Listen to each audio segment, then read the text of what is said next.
राम राम राम सर्वेभ्यः हृत्पूर्वक नमस्काराः. Welcome to class 72 of Learn to Chant Bhagavad Gita webinar. So we have commenced learning Gunatraya Vibhaga Yogaha, that is Chaturdashodhyayah, the 14th chapter. In the previous class we have completed the first 14 verses. So today we will target completing the entire chapter. 11 verses are left, so totally 27 verses in this chapter. So let us try and complete this chapter in this class, and next class we will have Punaravartanam, that is revision, and individual chanting. Also, a very important announcement, on 25th of December of this year is Gita Jayanti. So generally every year in December we have Gita Jayanti coming, and so on that day I request all of you to chant as many chapters as possible of the Bhagavad Gita, at least one chapter. But if you're able to chant more, well and good. So let us celebrate learning the Bhagavad Gita. So let us celebrate Gita Jayanti on 25th. In case there are any programs planned by Vyoma, then I will update you. You will receive an email. So that also we can look forward to. So once anything is finalized, we will let you know. But in any case, please chant the Bhagavad Gita as many chapters as possible in your houses on December 25th of this year, that is Gita Jayanti. So let us begin.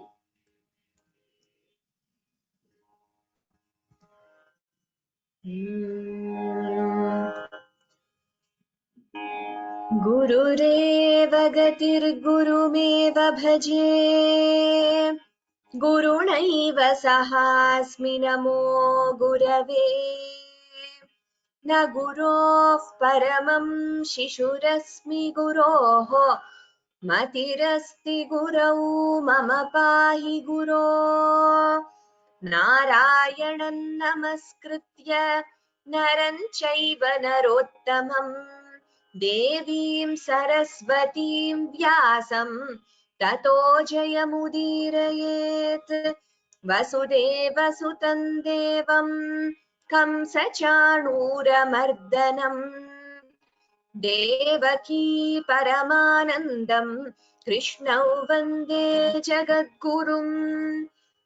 पार्थाय प्रतिबोधितां भगवता नारायणेन स्वयं, व्यासेन ग्रथितां पुराणमुनिना मध्ये महाभारतम्, अद्वैतामृतवर्षिणीं भगवतीम् अष्टादशाध्यायिनीम् अम्ब त्वामनुसन्दधामि भगवद्गीते भवद्वेषिणीम्. नमोऽस्तु ते व्यासविशालबुद्धे, फुल्लारविन्दायतपत्रनेत्र, येन त्वया भारततैलपूर्णः प्रज्वालितो ज्ञानमयः प्रदीपः.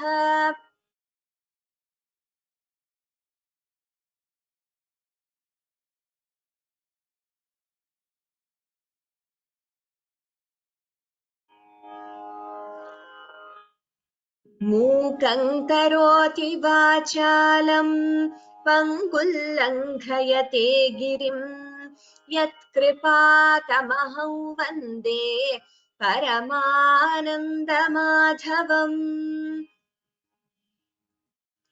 सर्वोपनिषदो गावः दोग्धा गोपालनन्दनः, पार्थो वत्सः सुधीर्भोक्ता दुग्धं गीतामृतं महत्.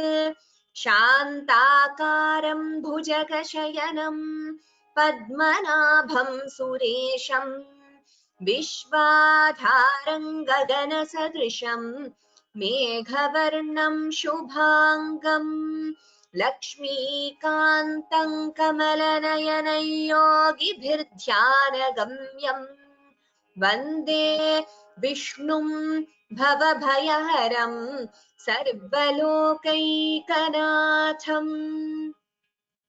यं ब्रह्मा वरुणेन्द्ररुद्रमरुतः स्तुन्वन्ति दिव्यैस्तवैः वेदैः साङ्गपदक्रमोपनिषदैः गायन्ति यं सामगाः ध्यानावस्थिततद्गतेन मनसा पश्यन्ति यं योगिनः यस्यान्तन्न विदुः सुरासुरगणाः देवाय तस्मै नमः। धृतराष्ट्र उवाच धर्मक्षेत्रे कुरुक्षेत्रे समवेतायुयुत्सवः मामकाः पाण्डवाश्चैव किमकुर्वत Sanjaya. A quick recap of what we learned in the previous class. Gunatraya Vibhaga Yoga. Like I told you, it is the yoga in which Bhagavan describes the three gunas, that is Sattva, Rajas and Tamas. And then he also goes on to say how when a person is able to go beyond these three gunas, then he becomes a gunatita and he can attain the Brahman or self-realization. ॐ श्री परमात्मने नमः। अथ चतुर्दशोऽध्यायः गुणत्रय विभागयोगः। श्रीभगवानुवाच परं भूयः प्रवक्ष्यामि ज्ञानानां ज्ञानमुत्तमम् यज्ञात्वा मुनयः सर्वे परां सिद्धिमितो गताः इदं ज्ञानमुपाश्रित्य मम साधर्म्यमागताः सर्गेऽपि नोपजायन्ते प्रलये न व्यथन्ति च मम योनिर्महद्ब्रह्म तस्मिन् गर्भं दधाम्यहम् सम्भवः सर्वभूतानां ततो भवति भारत सर्वयोनिषु कौन्तेय मूर्तयः सम्भवन्ति याः तासां ब्रह्म महद्योनिः अहं बीजप्रदः पिता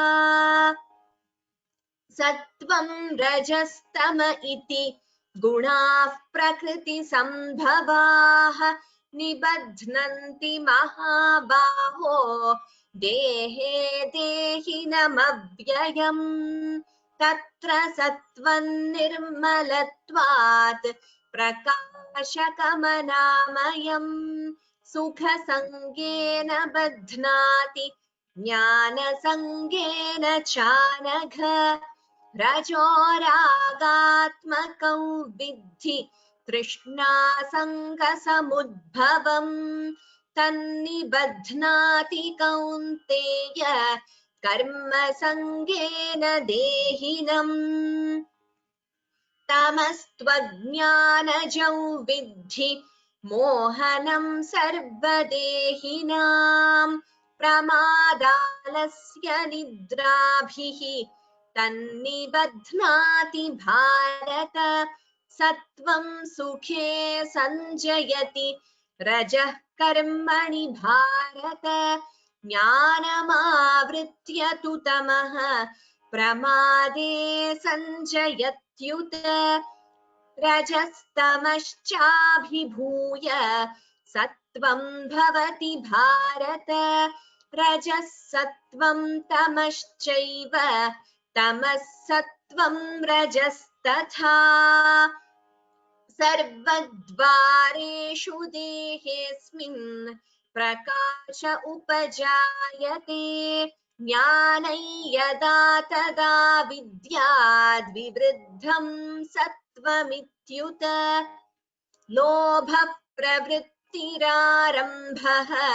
कर्मणामशमस्पृहा रजस्येतानि जायन्ते विवृद्धे भरतर्षभ अप्रकाशो प्रवृत्तिश्च प्रमादो मोह एव च तमस्येतानि जायन्ते विवृद्धे कुरु नन्दन यदा सत्त्वे प्रवृद्धे तु प्रलयं याति देहभृत् तदोत्तमविदान् लोकान् अमलान् प्रतिपद्यते.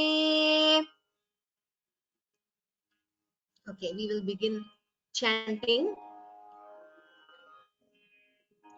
Neha, please unmute and share your webcam.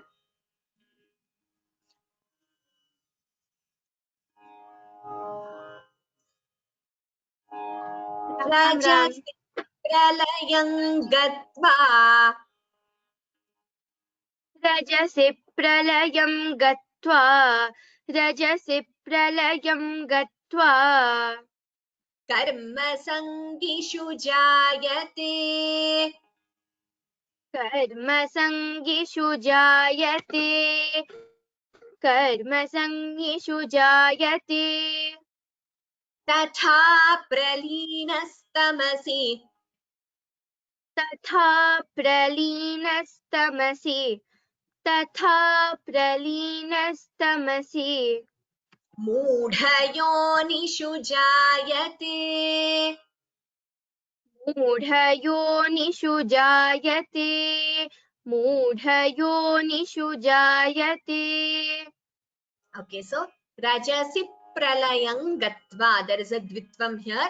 Rajasi pralayam, so that second p is heard, and pralayam gatva, you can combine and chant it as pralayam gatva, combining the sandhi. Then next line tatha, tha is mahaprana. Then next pada moodha, dha is mahaprana. रजसि प्रलयं गत्वा कर्मसङ्गिषु जायते रजसि प्रलयं गत्वा कर्मसङ्गिषु जायते रजसि प्रलयं गत्वा कर्मसङ्गिषु जायते तथा प्रलीनस्तमसि मूढयोनिषु जायते तथा प्रलीनस्तमसि मूढयोनिषु जायते तथा प्रलीनस्तमसि मूढयोनिषु जायते. रजसि प्रलयं गत्वा कर्मसङ्गिषु जायते तथा प्रलीनस्तमसि मूढयोनिषु जायते रजसि प्रलयं गत्वा कर्मसङ्गिषु जायते तथा प्रलीनस्तमसि मूढयोनिषु जायते. उत्तमम्. Next verse also. Neha. कर्मणः सुकृतस्याहुः कर्मणः सुकृतस्याहुः कर्मणः सुकृतस्याहुः सात्विकं निर्मलं फलम् सात्विकं निर्मलं फलम् सात्विकं निर्मलं फलम् रजसस्तु फलं दुःखम् रजसस्तु फलं दुःखम् रजसस्तु फलं दुःखम् अज्ञानं तमसः फलम् अज्ञानं तमसः फलम् अज्ञानं तमसः फलम्. Here many things to note. Karmanah sukritasyahuhu, when you combine visarga followed by sa, it becomes visarga sakara sandhi.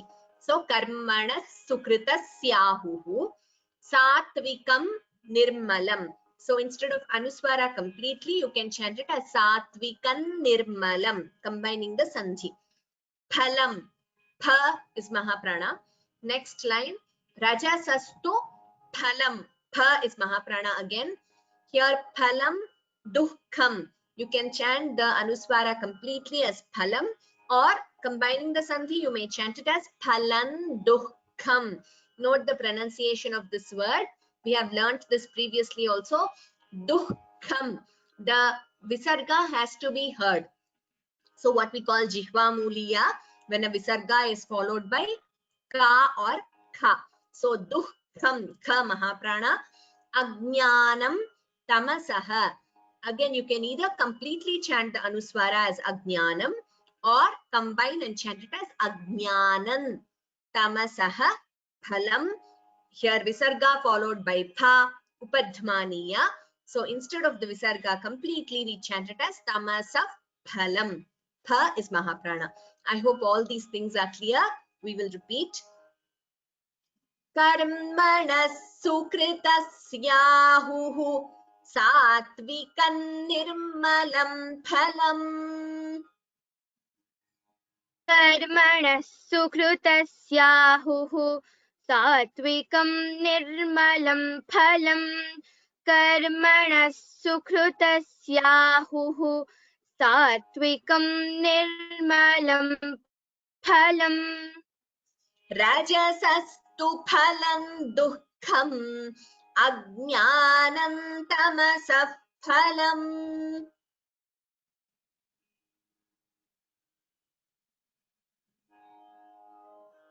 रजसस्तु फलं दुःखम् अज्ञानं तमसः फलम् रजसस्तु फलं दुःखम् अज्ञानं तमसः फलम्. Okay, so let us combine all the sandhis while chanting. Karmana sukritasyahuhu satvikan nirmalam phalam rajasastu phalam dukham ajnanam tamasah phalam.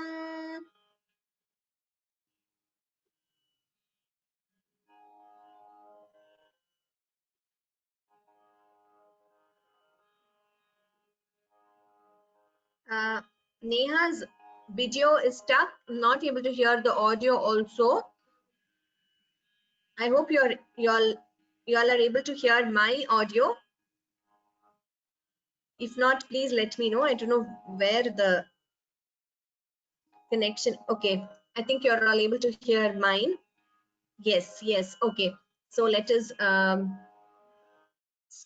Suvarna Sudagwani Bhagini, could I request you to please unmute? We will continue from this verse. I think there's some problem with Neha's connection. Kripaya unmute karoto. I will chant this verse once again. Karmana sukritasyahuhu satvikan nirmalam phalam rajasastu phalam dukham ajnanam tamasah phalam. कर्मणः सुकृतस्याहुः सात्विकं निर्मलं फलं रजसस्तु फलं दुःखम् अज्ञानं तमसः फलम्. Uttamam Bhagini. Next one also.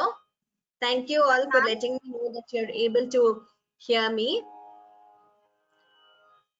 Sattvat sanjayate jnanam. सत्त्वात् संजायते ज्ञानम् सत्त्वात् संजायते ज्ञानम् Rajaso lobha eva cha. रजसो लोभ एव च रजसो लोभ एव च Pramadamohau tamasah. प्रमादमोहौ तमसः प्रमादमोहौ तमसः Bhavato jnanameva cha. भवतो ज्ञानमेव च भवतो ज्ञानमेव च सत्त्वात् सञ्जायते ज्ञानम् रजसो लोभ एव च सत्त्वात् सञ्जायते ज्ञानं रजसो लोभ एव च सत्त्वात् सञ्जायते ज्ञानं रजसो लोभ एव च प्रमादमोहौ तमसः भवतो ज्ञानमेव च प्रमादमोहौ तमसः भवतो ज्ञानमेव च प्रमादमोहौ तमसः भवतो ज्ञानमेव च So here lobha, bha is mahaprana. Next line bhavato, bha is again mahaprana, and bhavato ajnanam evacha. So a is omitted here because it's a purva rupa sandhi. So this is what we call avagraha chinha. Bhavato jnanam evacha. We chant it together. Cha, cha, both are alpa pranas. I mean, sorry, they are hrasva swaras, that is short letters. So please do not prolong them. And here Bhagavan is saying, from sattva guna, one gets wisdom, jnanam. From rajo guna, one gets greed, lobha. And tamo guna leads to delusion and ignorance. So let us repeat this verse. Sattvat sanjayate jnanam rajaso lobha eva cha प्रमादमोहौ तमसः भवतो ज्ञानमेव च सत्त्वात् सञ्जायते ज्ञानं रजसो लोभ एव च प्रमादमोहौ तमसः भवतो ज्ञानमेव च उत्तमं भगिनी. Next one also. ऊर्ध्वं गच्छन्ति सत्त्वस्थाः ऊर्ध्वं गच्छन्ति सत्त्वस्थाः ऊर्ध्वं गच्छन्ति सत्त्वस्थाः मध्ये तिष्ठन्ति राजसाः मध्ये तिष्ठन्ति राजसाः मध्ये तिष्ठन्ति राजसाः जघन्यगुणवृत्तिस्थाः जघन्यगुणवृत्तिस्थाः जघन्यगुणवृत्तिस्थाः अधो गच्छन्ति तामसाः अधो गच्छन्ति तामसाः अधो गच्छन्ति तामसाः Uttamam Bhagini, very well chanted, all the Mahapranas and the Sandhis combined. So please all of you note Urdhvam, Dha is Mahaprana here. Urdhvam Gachanti. You can chant the Anuswara completely or combine the Sandhi and chant it as Urdhvam Gachanti. Sattvasthaha. Stha is Mahaprana. Madhye, Dha is Mahaprana. Tishthanti, Tha is Mahaprana. Rajasaha. Jaghanya guna vrittisthaha. Gha is Mahaprana here. Vrittisthaha. Tha is Mahaprana. Adho. Dha is Mahaprana. Gachanti. Second cha is Mahaprana. Tamasaha. So please note each and every Mahaprana and it has to be chanted clearly. Urdhvam gachanti sattvasthaha मध्ये तिष्ठन्ति राजसाः ऊर्ध्वं गच्छन्ति सत्त्वस्थाः मध्ये तिष्ठन्ति राजसाः ऊर्ध्वं गच्छन्ति सत्त्वस्थाः मध्ये तिष्ठन्ति राजसाः जघन्यगुणवृत्तिस्थाः अधो गच्छन्ति तामसाः जघन्यगुणवृत्तिस्थाः गुणवृत्तिस्थाः अधो गच्छन्ति तामसाः जघन्यगुणवृत्तिस्थाः अधो गच्छन्ति तामसाः. Tamam Bhagini. Now the entire verse together. Urdhvam gachanti sattvasthaah madhye tishthanti rajasaah jaghanya gunavrittisthaah adho gachanti tamasaah.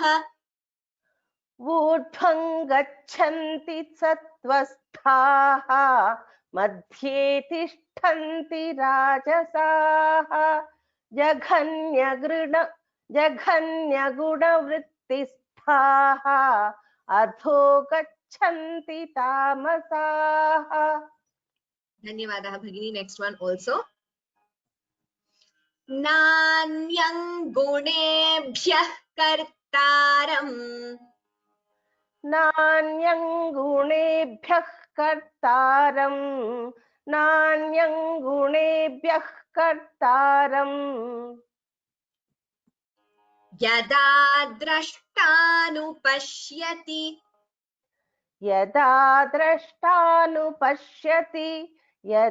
द्रष्टानुपश्यति गुणेभ्यश्च परं वेत्ति गुणेभ्यश्च परं वेत्ति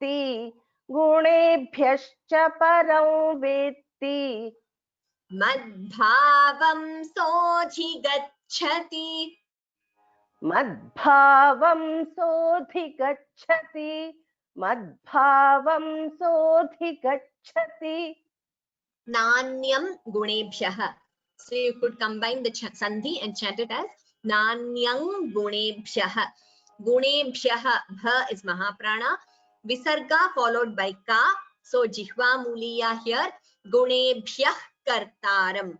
Yada drashtanu pashyati. Gunebhyascha. Bha Mahaprana. Note the pronunciation of cha. It is sha. So we should not chant it as sa. Gunebhyascha parau vetti. Madbhavam. Bha is Mahaprana.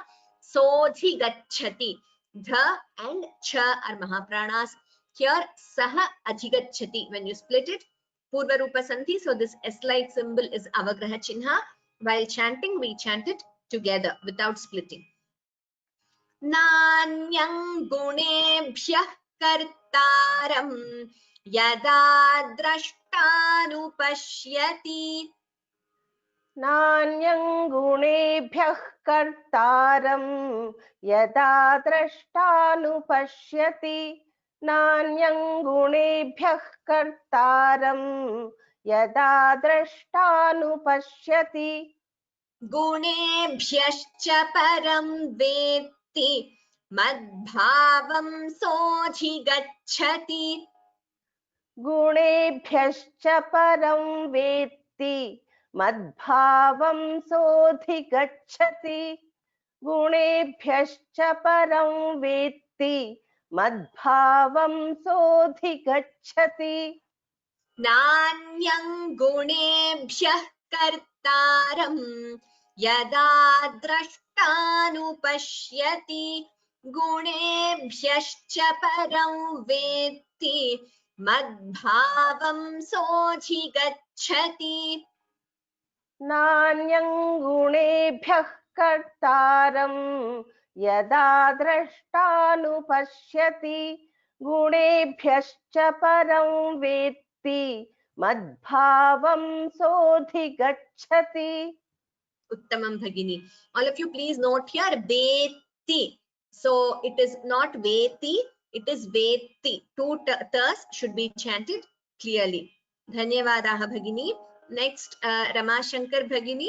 Kripaya unmute karotu.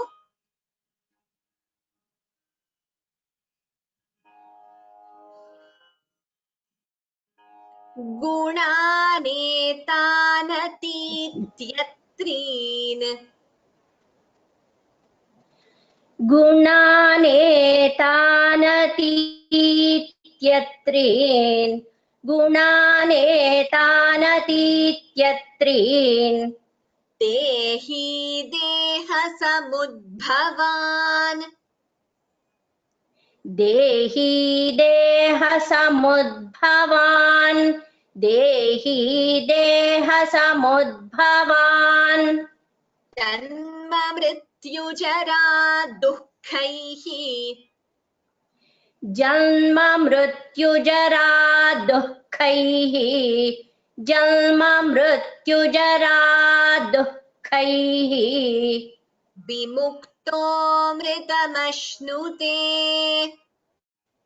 विमुक्तोऽमृतमश्नुते विमुक्तोऽमृतमश्नुते So here guणानेतानतीत्यत्रीन् गुणानेतानतीत्यत्रीन् देहि देहसमुद्भवान् bha is mahaprana here janma mrityu jara dukkaihi dukkaihi both the visargas should be heard kha is mahaprana vimuktomritamashnute so vimuktah amritamashnute when you split it this is purva rupa sandhi avagraha chinha Bhagavan is saying when a person is able to transcend, go beyond these three gunas, then such a person will be freed from Janma, Mrityu, Jara, that is birth, death, old age, and he attains immortality. Amritam Ashnute. Here, Amritam is the word, but when we combine the Sandhi, Vimuktomritam Ashnute. गुणानेतानतीत्यत्रीन् देहि देहसमुद्भवान् गुणानेतानतीत्यत्रीन् देहि देहसमुद्भवान् गुणानेतानतीत्यत्रीन् देहि देहसमुद्भवान् जन्म मृत्युजरा दुःखैः विमुक्तोऽमृतमश्नुते जन्म मृत्युजरा दुःखैः विमुक्तोऽमृतमश्नुते जन्म मृत्युजरा दुःखैः विमुक्तोऽमृतमश्नुते Okay, there's a question whether there is a ta between tya and tra. There is no ta, but that is what we call dvitvam again. So that's a good question. So we have whenever we have the double sound, though it is not written there, but I've been repeating this rule of dvitvam in Sanskritam. So gunanetanatityatreen, we don't chant it as atityatreen. That is wrong. We do not chant it that way. We chant it as atityatreen. So there is a stress, a slight that ta, double ta is heard before treen. So that is called dvitvam, rule of pronunciation in Sanskritam. We do not write it, but that has to be pronounced. So wherever that is there, most of the times I'm pointing it out to you. Sometimes it comes naturally even without pointing it out, we will be chanting the dvitvam. But here, even though there is no ta, because of the dvitvam rule while pronouncing, we chant it as gunanetanatityatreen. We do not chant it as atityatreen. That is wrong. So dvitvam is mandatory. We have to pronounce it wherever it is necessary. So we will repeat the line. गुणानेतानतीत्यत्रीन् देहि देहसमुद्भवान् गुणानेतानतीत्यत्रीन् देहि देहसमुद्भवान् गुणानेतानतीत्यत्रीन् देहि देहसमुद्भवान् जन्म मृत्युजरा दुःखैः विमुक्तोऽमृतमश्नुते जन्म मृत्युजरा दुःखैः विमुक्तोऽमृतमश्नुते जन्म मृत्युजरा दुःखैः विमुक्तो मृतमश्नुते गुणानेतानतीत्यत्रीन् देही देहसमुद्भवान् जन्म मृत्युजरा दुःखैः विमुक्तो मृतमश्नुते गुणानेतानतीत्यत्रीन् देही देहसमुद्भवान् जन्म मृत्युजरा दुःखैः विमुक्तो मृतमश्नुते. Next one also Rama Bhagini. Arjuna uvaच Arjuna उवाच अर्जुन उवाच कैर्लिङ्गैस्त्रीन् गुणानेतान् कैर्लिङ्गैस्त्रीन् गुणानेतान् कैर्लिङ्गैस्त्रीन् गुणानेतान् अतीतो भवति प्रभो अतीतो भवति प्रभो अतीतो भवति प्रभो किमाचारः कथं चैतान् किमाचारः कथं चैतान् किमाचारः कथं चैतान् इन् गुणानतिवर्तते त्रीन् गुणानतिवर्तते त्रीन् गुणानतिवर्तते. Arjuna is asking Bhagavan, how does one go beyond? How does one cross these three gunas and go beyond them? So, Kairlingaistreen gunanetan. Please note that pada carefully. Kairlingaistreen gunanetan. Atito bhavati prabho. So, here again there is a dvitvam here. Bhavati prabho. That p before the pra. Ditvam double sound that has to be chanted. So bhavati prabho. Bha and bho mahaprana. Kimacharaha katham. So it becomes kimachara katham. Jihva muliya. Katham chaitan. You could combine the sandhi and chant it as kathan chaitan. Treen gunan ativartate. Arjuna uvacha. कैर्लिङ्गैस्त्रीन् गुणानेतान् अतीतो भवति प्रभो. अर्जुन उवाच कैर्लिङ्गैस्त्रीन् गुणानेतान् अतीतो भवति प्रभो. अर्जुन उवाच कैर्लिङ्गैस्त्रीन् गुणानेतान् अतीतो भवति प्रभो. किमाचारः कथं चैतान् त्रीन् गुणान् अतिवर्तते. किमाचारः कथं चैतान् त्रीन् गुणान् अतिवर्तते. किमाचारः कथं चैतान् त्रीन् गुणान् अतिवर्तते. अर्जुन उवाच कैर्लिङ्गैस्त्रीन् गुणानेतान् अतीतो भवति प्रभो. किमाचारः कथं चैतान् त्रीन् गुणान् अतिवर्तते. अर्जुन उवाच कैर्लिङ्गैस्त्रीन् गुणानेतान् अतीतो भवति प्रभो. किमाचारः कथं चैतान् त्रीन् गुणान् अतिवर्तते. उत्तमम्. Next one also Bhagini.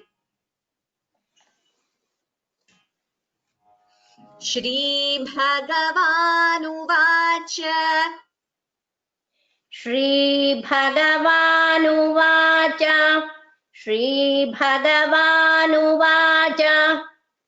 प्रकाशं च प्रवृत्तिं च प्रकाशं च प्रवृत्तिं च प्रकाशं च प्रवृत्तिं च मोहमेव च पाण्डव मोहमेव च पाण्डव मोहमेव च पाण्डव न द्वेष्टि सम्प्रवृत्तानि न द्वेष्टि सम्प्रवृत्तानि Bhagini, there it's not nadveshti sampravrittani, it is nadveshti sampravrittani. So there is no second sa there. Nadveshti sampravrittani.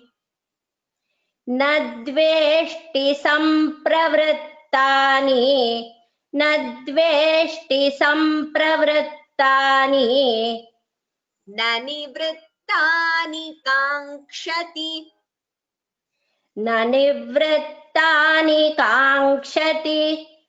Bhagini, there it is not nanivrittani is not there. Nanivrittani kankshati. न निवृत्तानि काङ्क्षति. Bhagini, you are chanting nanivrittani. You are chanting an extra v here. That is not there. There is no sayukta akshara v there. So what you are chanting is nivrittani. So what I am saying is nivrittani. So nivrittam, nivrittani, it is not nivrittani. There is no extra v there. Na nivrittani kankshati. न निवृत्तानि काङ्क्षति न निवृत्तानि काङ्क्षति. Na nivrittani. Ta, there is a sayukta akshara. Ta, two tas have to be heard. Only for ver there is no sayukta akshara. Na nivrittani kankshati. न निवृत्तानि काङ्क्षति न निवृत्तानि काङ्क्षति. Much better the second time. So it is nanivrittani kankshati. I will tell you the certain things in the shloka for all of you. Shri Bhagavanuvacha, bha is Mahaprana, prakasham cha pravrittim cha. When you combine the sandhi, it would be prakasham cha pravrittim cha. Again here, prakasham cha pravrittim cha. Dvitvam here after cha. So double pa is heard. Prakashancha pravrittincha. So we should not chant it as prakashancha pravrittincha. No, there is a p which is heard dvitvam before pravrittim. So prakashancha pravrittincha. Mohamevacha pandava. Dvitvam again in the second line. Nadveshti. So nadveshti. That d is heard before the da. Nadveshti sampravrittani. Nanivrittani kankshati. Please note this word carefully. It is nivrittani. It is not nivrittani. No, that is wrong. It is also not nivrittani.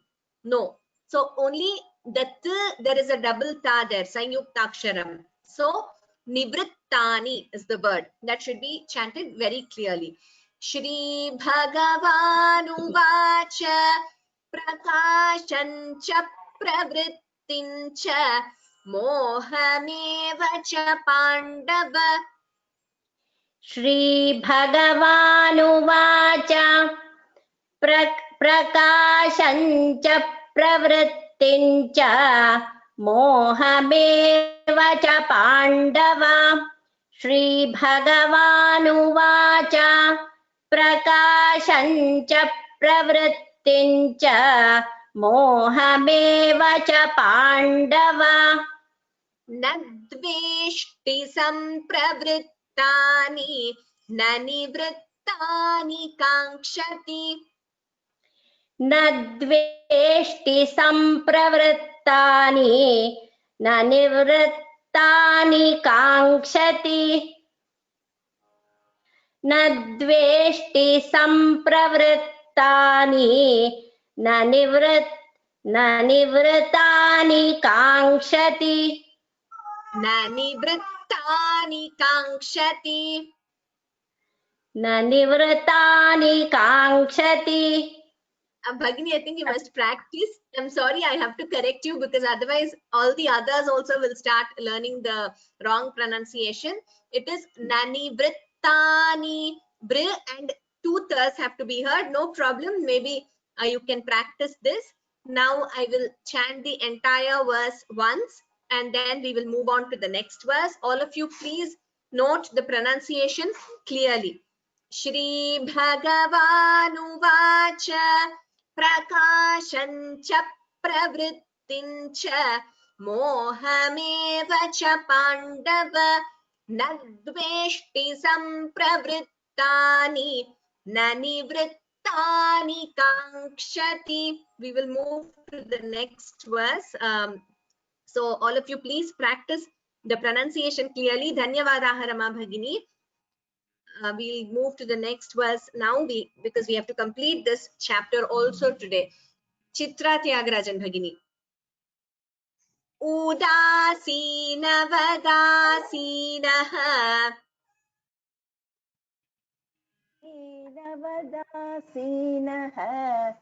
उदासीनवदासीनः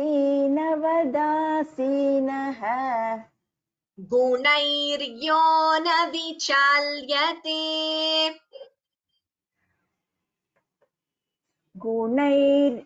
गुणैर्यो न विचाल्यते गुणैर्यो न विचाल्यते गुणा वर्तन्त इत्येव गुणा वर्तन्त इत्येव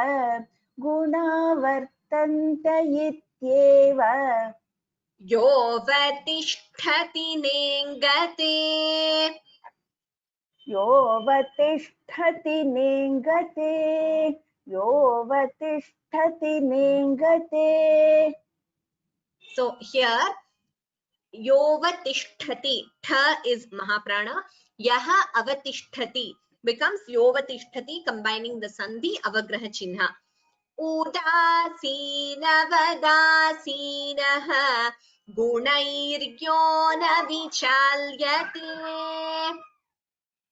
उदासीनवदासीनः गुणैर्यो न विचाल्यते उदासीनवदासीनः गुणैर्यो न विचाल्यते गुणा वर्तन्त इत्येव योऽवतिष्ठति नेङ्गते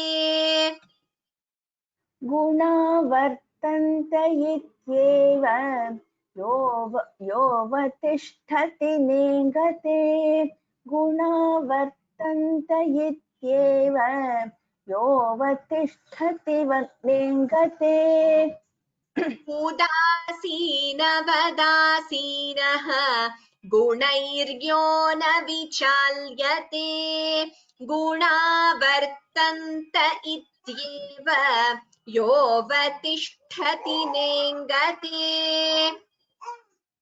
उदासीनवदासीनः गुणैर्यो न विचाल्यते गुणा वर्तन्त इत्येव योऽवतिष्ठति नेङ्गते.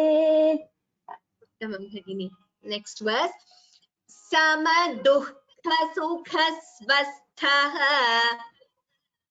समदुःखसुखस्वस्थः समदुःखसुखस्वस्थः Dukhas, there is no second sa after dukkha. It is samadukkhasukhasvastha. समदुःखसुखस्वस्थः समदुःखसुखस्वस्थः. Bhagini, you are chanting dukkha-sukha. It is dukkha-sukha. There is no sa after before Su. Samaloshtasmakanchanaः. समलोष्टास्मकाञ्चनः समलोष्टाश्मकाञ्चनः तुल्यप्रिया प्रियो धीरः. तुल्यप्रिया प्रियो धीरः तुल्यप्रिया प्रियो धीरः तुल्यनिन्दात्मसंस्तुतिः. तुल्यनिन्दात्मसंस्तुतिः तुल्यनिन्दात्मसंस्तुतिः Here all of you please note samadukha sukha swastha. Samadukha sukha swastha.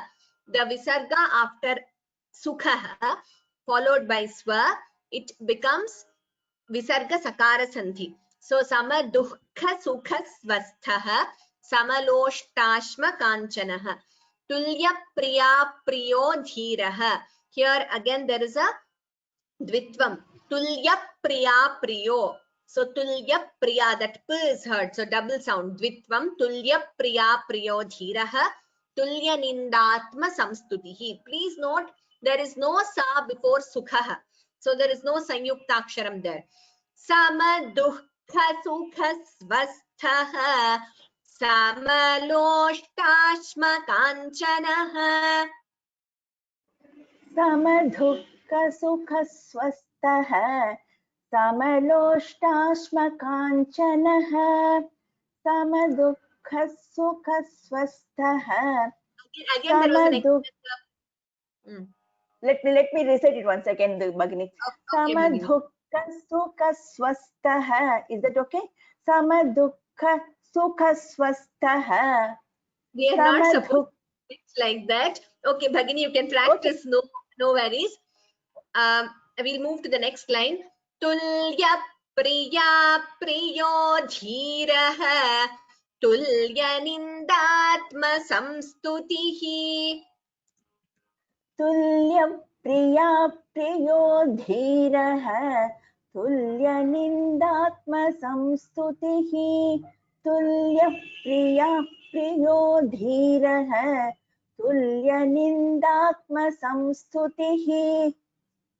So when the word is, it's a samasta padam, combined word, we must chant the word together. We cannot split in between. Now the entire verse, samadukha sukha svasthaha, samaloštashma kanchanah, tulya priya priyo dhiraha, tulya nindatma samstutihi. We will move to the next verse, Bhagini. Let me recite it once, Bhagini. Shall I? The thing is, we don't have much time because we have to complete 3 more verses. Okay. Fine, I wouldn't want to keep everyone waiting because we want to complete the chapter today. So, next verse. Manapamanayostulyaha. Manapamanayostulyaha. Manapamanayostulyaha. Tulyo mitrari pakshayoho. Tulyo mitrari pakshayoho. Tulyo mitrari pakshayoho. Sarvarambha parityagi. Sarvarambha parityagi. Sarvarambha parityagi. It is not sarvarambha parityagi. There is no p here.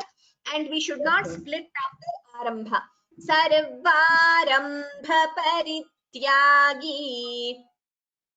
Sarvarambha parityagi. Sarvarambha parityagi. Again, Bhagini, we should not split after bha. It should be chanted as one pada with one breath. Gunatitasya uchyate. गुणातीतः स उच्यते गुणातीतः स उच्यते So मानापमानयोस्तुल्यः तुल्यो मित्रारिपक्षयोः सर्वारंभ परित्यागी. This entire word should be chanted at a stretch. We should not split after sarvarambha. Sarvarambha bha mahaprana sarvarambha parityagi gunatitah sa. When you combine, it becomes gunatitassa uchyate. मानापमानयोस्तुल्यः तुल्यो मित्रारिपक्षयोः मानापमानयोस्तुल्यः तुल्यो मित्रारिपक्षयोः मानापमानयोस्तुल्यः तुल्यो मित्रारिपक्षयोः सर्वारंभ परित्यागी गुणातीतः स उच्यते सर्वारंभ परित्यागी गुणातीतः स उच्यते सर्वारंभ परित्यागी गुणातीतः स उच्यते Bhagini, I will chant the verse once and then we'll move on to the next verse. मानापमानयोस्तुल्यः तुल्यो मित्रारिपक्षयोः सर्वारंभ परित्यागी गुणातीतः स उच्यते. धन्यवादाः भगिनी. Next verse, Neha, please. Neha. माञ्चयो व्यभिचारेण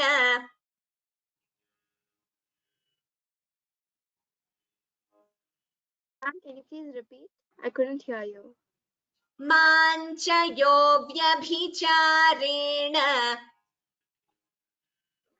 माञ्चयो व्यभिचारेण माञ्चयो व्यभिचारेण भक्तियोगेन सेवते भक्तियोगेन सेवते भक्तियोगेन सेवते सगुणान् समतीत्यैतान्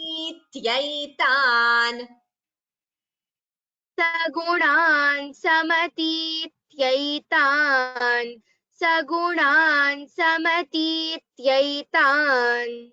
ब्रह्म भूयाय कल्पते ब्रह्म भूयाय कल्पते ब्रह्म भूयाय कल्पते. Here mancha mamcha, you can combine the sandhi and chant it as mancha. Yo vyabhicharena, bha is mahaprana. Bhakti yogena, bha is mahaprana. Bhakti yogena sevate sagunan samatityaitan brahma bhuyaya kalpate. Bha is again mahaprana. Mancha yo vyabhicharena भक्तियोगेन सेवते माञ्चयो व्यभिचारेण भक्तियोगेन सेवते माञ्चयो व्यभिचारेण भक्तियोगेन सेवते सगुणान् समतीत्यैतान् ब्रह्म भूयाय कल्पते सगुणान् समतीत्यैतान् ब्रह्म भूयाय कल्पते सगुणान् समतीत्यैतान् ब्रह्म भूयाय कल्पते. माञ्चयो व्यभिचारेण भक्तियोगेन सेवते सगुणान् समतीत्यैतान् ब्रह्म भूयाय कल्पते. We will move to the next verse, Neha.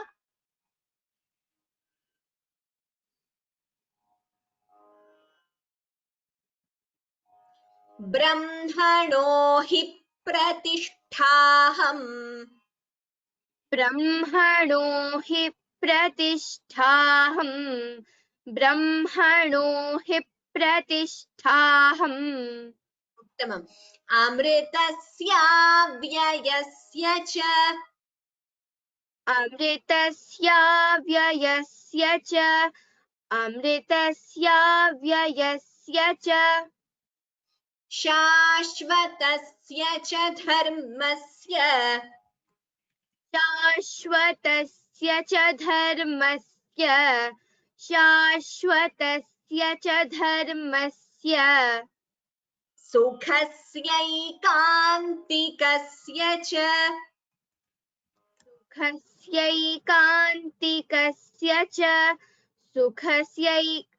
सुखस्यैकान्तिकस्य च. सुखस्यैकान्तिकस्य च. सुखस्यैकान्तिकस्य च. A lot of dvitvams in today's class. Again here, brahmano hi pratisthaham. Second p should be heard. So it is not brahmano hi pratisthaham. Brahmano hi pratisthaham. Tha is mahaprana. Amritasya vyayasya cha. Shashvatasya cha. Dharmasya. Dha is mahaprana. Here again dvitvam in the next pada. Sukhasyaikantikaस्य cha. It is not sukhasyaika. Sukhasyaikantī. There is a s again. So dvitvam. Sukhasyaikantikaस्य cha. We will repeat it. Brahmano hi pratisthaham. Amritasya vyayasya cha. ब्रह्मणो हि प्रतिष्ठाहम्. अमृतस्याव्ययस्य च. ब्रह्मणो हि प्रतिष्ठाहम्. अमृतस्याव्ययस्य च. शाश्वतस्य च धर्मस्य. सुखस्यैकान्तिकस्य च. शाश्वतस्य च धर्मस्य. सुखस्यैकान्तिकस्य च. शाश्वतस्य च धर्मस्य. सुखस्यैकान्तिक. Sukhasyai, there is a stress before syai. So dvitvam double sa should be heard. Sukhasyaikantikasya cha. सुखस्यैकान्तिकस्य च. सुखस्यैकान्तिकस्य च. I will chant the entire verse. Brahmano hi pratisthaham. Amritasya vyayasya cha. Shashvatasya cha dharmasya. Sukhasyaikantikaskya cha. We will conclude this chapter with the conclusion. Neha, request you to do the anucharanam. Om Tatsaditi. ॐ तत्सदिति. ॐ तत्सदिति. श्रीमद्भगवद्गीतासु. श्रीमद्भगवद्गीतासु. श्रीमद्भगवद्गीतासु. उपनिषत्सु. उपनिषत्सु. उपनिषत्सु. ब्रह्मविद्यायां. ब्रह्मविद्यायां. ब्रह्मविद्यायां. योगशास्त्रे. योगशास्त्रे. योगशास्त्रे. श्रीकृष्णार्जुनसंवादे. श्रीकृष्णार्जुनसंवादे. श्रीकृष्णार्जुनसंवादे. गुणत्रयविभागयोगो नाम. गुणत्रय विभागयोगो नाम गुणत्रय विभागयोगो नाम चतुर्दशोऽध्यायः चतुर्दशोऽध्यायः चतुर्दशोऽध्यायः Yes, so I will repeat all the verses whichever we have learned today. Some of you have asked for a few verses. Quickly, I will repeat for those of you who want to leave. I'm sorry we exceeded the time today. In the next class, we are going to have a revision. So which means I will chant the entire chapter followed by individual chanting. So please practice. Those who are able to memorize, well and good, please memorize and come. I will quickly chant 15 to 27 and we will conclude today's class. रजसि प्रलयं गत्वा कर्मसङ्गिषु जायते तथा प्रलीनस्तमसि मूढयोनिषु जायते कर्मणः सुकृतस्याहुः सात्विकं निर्मलं फलं रजसस्तु फलं दुःखम् अज्ञानन्तमसः फलम् सत्त्वात् सञ्जायते ज्ञानम् रजसो लोभ एव च प्रमादमोहौ तमसः भवतो ज्ञानमेव च ऊर्ध्वं गच्छन्ति सत्त्वस्थाः मध्ये तिष्ठन्ति राजसाः जघन्यगुणवृत्तिस्थाः अधो गच्छन्ति तामसाः नान्यं गुणेभ्यः कर्तारं यदा द्रष्टानुपश्यति गुणेभ्यश्च परं वेत्ति मद्भावं सोऽधिगच्छति गुणानेतानतीत्यत्रीन् देही देहसमुद्भवान् जन्म मृत्युजरा दुःखैः विमुक्तो मृतमश्नुते अर्जुन उवाच कैर्लिङ्गैस्त्रीन् गुणानेतान् अतीतो भवति प्रभो किमाचारः कथं चैतान् त्रीन् गुणानतिवर्तते श्रीभगवानुवाच प्रकाशं च प्रवृत्तिं च मोहमेव च पाण्डव न द्वेष्टि सम्प्रवृत्तानि न निवृत्तानि काङ्क्षति उदासीनवदासीनः गुणैर्यो न विचाल्यते गुणा वर्तन्त इत्येव योऽवतिष्ठति नेङ्गते समदुःखसुखस्वस्थः समलोष्टाश्मकाञ्चनः तुल्यप्रिया प्रियो धीरः तुल्यनिन्दात्मसंस्तुतिः मानापमानयोस्तुल्यः तुल्यो मित्रारिपक्षयोः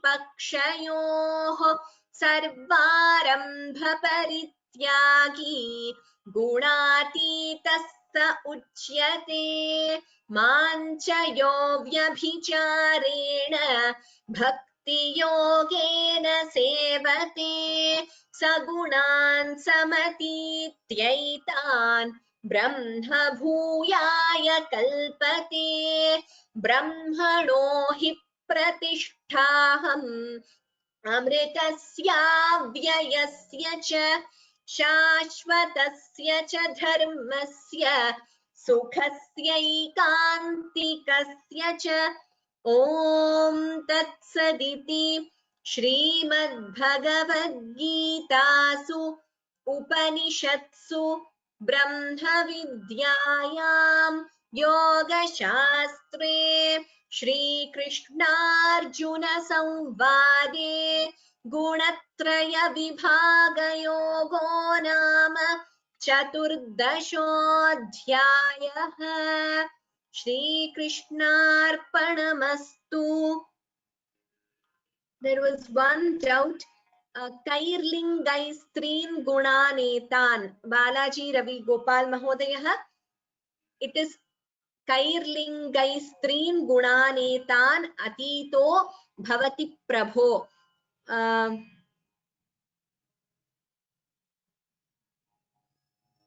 The second line of that verse you had a doubt. Let me just clear that. Kimacharah kathan chaitan trin gunan ativartate. So I think your doubt is in probably this pada, trin gunan ativartate. So the word starts as trin gunan ativartate. It is because chaitan is at the end of a pada, we split the sandhi, we do not combine those two, and we chant it as kimachar kathan chaitan. We pause there because it is at the end of a pada and chant it as trin gunan ativartate. I hope that is clear. First line is kairlingais trin gunanetan. There we chant as is given in the text itself. Even the second line is the same. I hope that's clear. I'm not very sure what the doubt was there. I will be chanting all the verses again in the next class, and individual chanting will be in the next class. So any doubts also you could ask me. There is no time to chant the verses again now. So I will chant in the next class. Please make a note of your doubts. You can ask me. Thank you all so much for attending. Thank you to our panelists, Chitra Bhagini, Neha, Rama Shankar Bhagini, and Suvarna Bhagini. So probably by this Gita Jayanti, I'm not sure if we would have completed 15 chapters. We might have commenced the 15th chapter, but we have completed 14 chapters so far. So 4 more to go. Let us all celebrate Gita Jayanti by chanting the Gita on 25th December. We will conclude with the last verse and Shanti Mantraha. Yatra Yogeshwarah Krishnaha Yatra Partho Dhanurdharaha Tatra Shrirvijayo Bhutihi Dhruvani Tirmatirmama Sarve Bhavantu Sukhinaha Sarve Santu Niramayaha Sarve Bhadrani Pashyantu Ma Kaschid Dukkha Bhag Bhavet. Om Shanti Shanti Shanti. Sarvebhyah Namaskaraha. Ram Ram Ram. Agami Shanivasare Punarmilamaha. We will meet next Saturday at the same time. Dhanyavadaha.